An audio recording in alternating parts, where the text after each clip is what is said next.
já jsem v tom nevinně, tak prosím Pětku ne, tak prosím Pětku ne. Ne, Pětku ne, běda jsem ztracený, táta se rozlobí, se zbudu trestaný, že jsem chyběl.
Maruško, tím bývalo, že děti měly jen jednu známku. Já se přiznám, bylo to hezčí.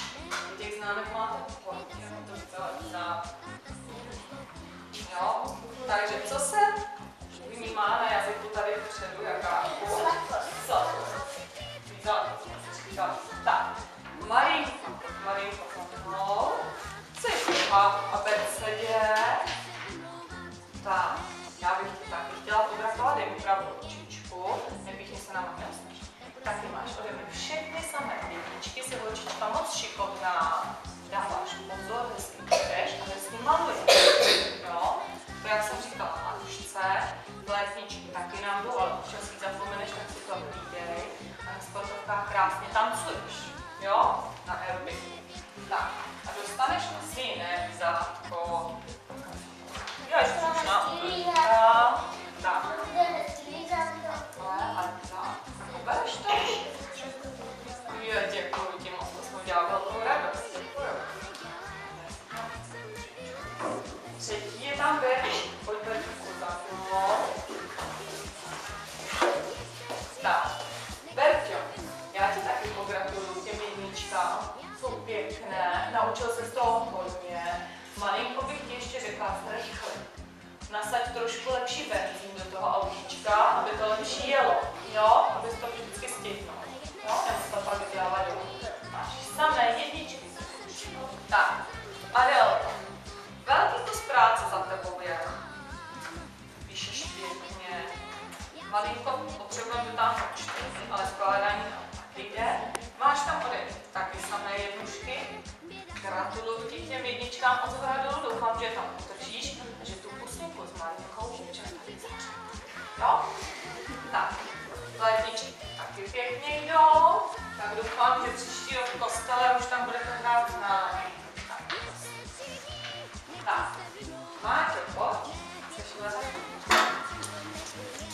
Tak, Matýsku, jsi tady zastupitel mužského rodu, jsi o rok starší než děti, ale vůbec nevadí, protože tady krásně s námi učíš a jde ti to dobře. Říkal se od srdce, pěkný zmačky. Já ti gratuluju, máš samé jednušky. Krásně hraješ na flétnačku, pokud mi to udělalo velkou radost, takže ti za to hodně chválím. No, doufám, že budeš školu reprezentovat ve sportu, protože na to nedá nic. Běda jsem ztracený, táta se rozlobí, se zbudu trestaný. Že jsem chyběl a lávku nedohnal, aby to vzal. Musel jsem prát a doma pomáhat. Věřte 3 dní, nechci se vymlouvat. Ne, Pětku, ne, já jsem v tom nevinně. Tak prosím, Pětku, ne, tak prosím, Pětku, ne. Šel jsem na nákup a pak lítal bráchu a jedné starší jsem paní tašku nes. Dostal jsem řeč a zranil si nohu, tak se omlouvám. Ne, Šikovné. Tak doufám, že tu šikovnost chvíličku udržíš. Teď jsem tě trošku zašprýmovala, vyletal, a hned se to vysvětlí. Takže gratuluju. Jsou jedničky od zhora dolů, máš. Ty jsi to šikovný. Jo, řekla bych, že ti to je lepší než ten člověk. Jo, už takový bystřejší, ale to nevadí, takže jsme nějaký a jsem taky humorová kočka. Jo, takže každý je nějaký. Jedničky jsou hezké. tak prosím, Pětku, ne, tak prosím, Pětku, ne. Šel jsem na nákup a pak lítal ségru a jedné starší jsem paní tašku nes. Dostal jsem řeč a zranil si ruku, tak se omlouvám. Ne, Pětku, ne, já jsem v tom nevinně. Tak prosím, Pětku, ne, tak prosím, Pětku, ne. Ne, Pětku, ne, běda jsem ztracený, táta se rozlobí, zas budu trestaný. Že jsem ti běl a láku nedonal, já budu asi pít, tak čert, aby to vzal. Musel jsem prát a právo srovnávat, věřte 3 dní, nechci se vymlouvat. Ne, Pětku, ne, já jsem v tom nevinně, tak prosím, Pětku, ne, tak prosím, Pětku.